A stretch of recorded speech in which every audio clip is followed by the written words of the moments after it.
दोस्तों नमस्कार। जब इस सरकार के कुछ भी समझ में नहीं आती है तो जनता के ऊपर कोई ना कोई नया टैक्स डाल दो। रेलवे स्टेशन एक ऐसी जगह जहां पे आम नागरिक यात्रा करते हैं, बहुत सारे सामान लेके आते हैं, हजारों किलोमीटर किसी को जाना होता है, लेकिन उस रेलवे प्लेटफॉर्म के एंट्रेंस पे भी यानी कि नई दिल्ली रेलवे स्टेशन पे ऊपर भी जब आप ड्रॉपिंग करने के लिए कोई टैक्सी वाला आता है तो उसके ऊपर बहुत सारा एक टैक्स लगा दिया गया है पार्किंग चार्जेस के नाम पे। दिसंबर के अंदर में राज्यसभा में रेलवे मिनिस्टर अश्विनी वैष्णव साहब ने ऐलान किया था कि रेलवे स्टेशन नई दिल्ली में एक बहुत बड़े तौर पे पार्किंग चार्जेस बढ़ा दिया गया है। उसको अगर ऐसे समझे, जो प्राइवेट वाले हैं 0 से 8 मिनट के लिए वो एंटर करते हैं तो कोई पैसा नहीं, लेकिन 8 मिनट के बाद 0 से 8 मिनट के लिए कमर्शियल व्हीकल का 30 रुपया, यानी कि कमर्शियल व्हीकल को लगेगा ही लगेगा कम से कम 30 रुपये। 8 से 15 मिनट प्राइवेट व्हीकल 50 रुपये सिर्फ ड्रॉपिंग का, और कमर्शियल व्हीकल को 50 रुपये। लेकिन 15 से 30 मिनट के अंदर में चाहे प्राइवेट हो चाहे कमर्शियल हो 200 रुपये की ड्रॉपिंग चार्ज लगा दिए गए हैं। ये वही रेलवे है जहां पे 200 रुपये से आसपास का टिकट कटा के जनरल में आदमी, एक गरीब आदमी, एक मध्यम वर्गीय परिवार दिल्ली से पटना तक पहुंच सकता है, लेकिन रेलवे स्टेशन पे एंट्री करने के लिए ही आज की डेट में 200 रुपये उसको पार्किंग चार्जेस के नाम पे वसूला जाता है उससे। इसका नतीजा क्या हुआ कि यहाँ पे बहुत सारे कुलियों से हमारी बात हुई है, उसका भी धंधा खत्म हो गया। जो पैसेंजर है वो 200 रुपया क्यों दे, तो वो बाहर ही उतर रहे हैं। लेकिन एक बात यहाँ पे और भी आपको समझना पड़ेगा कि पार्किंग चार्जेस के नाम पे बहुत बड़ा एक माफिया ग्रुप ये यहाँ चलता है। जो गाड़ी आपकी 0 से 15 मिनट हुई या 8 मिनट हुई, ये कौन चेक करेगा, कैसे चेक करेगा, वो एक अलग इशू है। लेकिन मेरे साथ में बहुत सारे टैक्सी ड्राइवर जिनका धंधा भी बहुत सारा हैम्पर हुआ है, कम हुआ है इस चार्जेस की वजह से। क्या हो रहा है आप लोगों के साथ में? यहाँ पे पैसेंजर आप 200 रुपये चार्जेस है, कैसे आप लोग करते हैं? यहाँ पे जो पार्किंग माफिया है उनकी पक्की लूट चल रही है। पार्किंग माफिया का ये तो केंद्र सरकार ने नियम लगाया। ये केंद्र सरकार ही पार्किंग माफिया है और जिसकी वजह से हमारा व्यवसाय प्रभावित हो रहा है। आप इधर नजर डालिए, सुबह 6 बजे और रात को 8-9 बजे जब ट्रेनों का आवागमन बहुत ज्यादा होता है, इन्होंने 8 मिनट का समय तो प्राइवेट व्हीकल्स को दिया हुआ और कमर्शियल के लिए वो भी नहीं है। अब ये बताइए, अगर कोई यात्रीगण 4 बैग 3 पैसेंजर लेके बच्चा साथ में हो, गाड़ी खड़ी करके नीचे उतरेगा, बैग संभालेगा, इतने में ही 10 से 15 मिनट हो जाते हैं। उसके बाद अगर चालक जो है पैसेंजर से कहता है कि जी 200 रुपया लग गया आप दीजिए, तो चालक और पैसेंजर के बीच में मारपिटाई शुरू हो जाती है। तो ये संविधान में कहीं नहीं लिखा है कि आप किसी को ड्रॉप करने जाएंगे तो उसका पैसा देंगे। इतना बड़ा IGI एयरपोर्ट है, वहां भी ऐसा नहीं है कि वहां पे आप अपनी व्यवस्था को नहीं सुधार पा रहे हैं, और जिसका खामियाजा टैक्सी ड्राइवरों पे और यात्रीगणों पे आप डाल रहे हैं। ये सरकार की सरासर गलत नीति है और रेलवे प्रशासन इसके लिए जिम्मेदार है, जो ये गुंडे माफिया यहाँ इन्होंने बिठा रखे हैं, जो अवैध वसूली कर रहे हैं। सवाल ये है कि जब सरकार की अपनी नाकाम नीतियों की वजह से, चाहे वो अनप्लान्ड लॉकडाउन हो, चाहे कई ऐसी नीतियां हैं सरकार की, लेकिन मुद्दा ये है कि जब सरकार की अपनी खजाना खाली होते हैं तो इसी जनता से लूट शुरू कर दी जाती है।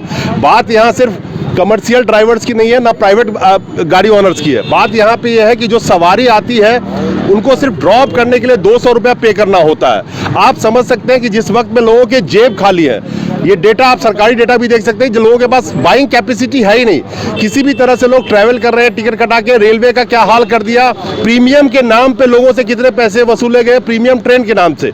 अब जो एक मध्यम वर्गीय, एक निम्न वर्गीय, एक गरीब जो जाना चाहता है कहीं पे, उसके लिए ट्रैवल करना भी मुश्किल है, यानी कि रेलवे स्टेशन पे घुसना भी मुश्किल है। और खासकर उन लोगों के लिए जो परिवार समेत आते हैं और बहुत सारे सामान उनके पास होते हैं, वो या तो बाहर उतर जाए, वहां से वो सामान खुद ढो के ले जाए, क्योंकि उनके पास कुली के भी पैसे नहीं होंगे। लेकिन सवाल यह है कि हजारों कुली भी यहाँ काम करते हैं। जब सामान ही रेलवे स्टेशन के परिसर में नहीं जाएगा तो उनका काम कहाँ जाएगा? लेकिन कुछ भी नजर ना आए तो जनता के ऊपर तरह तरह के टैक्स लगा दो, जैसे जनता की कमाई बढ़ रही है। खैर किशन जी, ये जो चल रहा है यहाँ पे, लोग किस तरह से गरीब आदमी स्टेशन पे घुसेगा? क्या जो सरकार गरीबों का सरकार बोलती थी वो तो गरीबों का स्टेशन तक में एंट्री बंद करा दिया?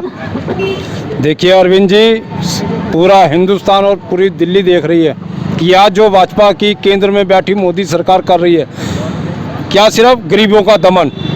आज ये जो पार्किंग माफिया बिठाए गए हैं टैक्सी चालकों पर, और जो कुली हैं हमारे, जो रोज़मर्रा अपना ताज़ा खाना ताज़ा कमाना, आज उनके परिवार को भूखे मरने की नौबत आ गई है कि ये स्थिति है देश में कि हालात बद से बदतर होते जा रहे हैं। जो कांग्रेस की विचारधारा और नीतियां थी वो थी गरीब मजदूरों के लिए और सामान्य परिवारों के लिए, आज वो सारी इन सरकारों ने छिन भिन कर दी हैं। ये सिर्फ अडानी अंबानी को लेकर दो सरकारें चल रही हैं, ना कि ये सामान्य परिवार को या गरीबों को देख रही है। नहीं चलिए, उन्होंने कर दिया क्या? रोड पे ड्रॉप करने की फैसिलिटी है रोड पे कहीं यहाँ पे? या तो आपको घुसना ही पड़ेगा, रोड पे रुकोगे तो आपको चालान कटेगी। देखिए, जो भी संविधान है, आज बाबा भीमराव अंबेडकर के संविधान का एक उत्सव मनाया जा रहा है और उसी उत्सव को देखते हुए आज हमारे टैक्सी चालक यहाँ अपने ऊपर पार्किंग माफिया गुंडों द्वारा जो वसूली जा रही है अवैध पार्किंग, उसको लेकर प्रदर्शन कर रहे हैं। धिक्कार है हमारे ऐसे संविधान पर जो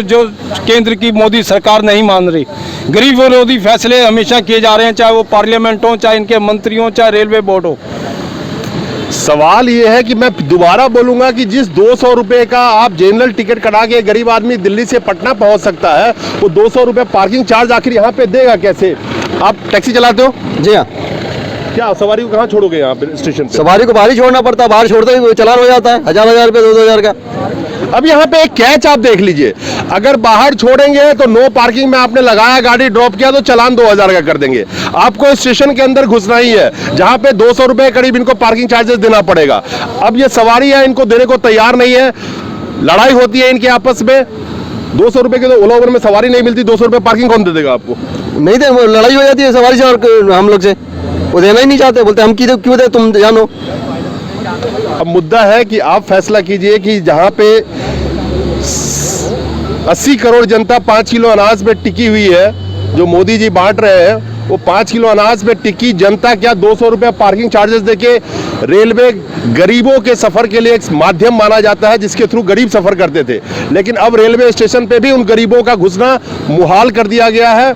मध्यम वर्गीय हो, गाड़ी वाले तो बाइक पे आ गए होंगे जो प्राइवेट चलाते होंगे, लेकिन जो गाड़ी वाले बच्चे होंगे जो चला रहे हैं वो भी स्टेशन के अंदर नहीं घुस पाएंगे।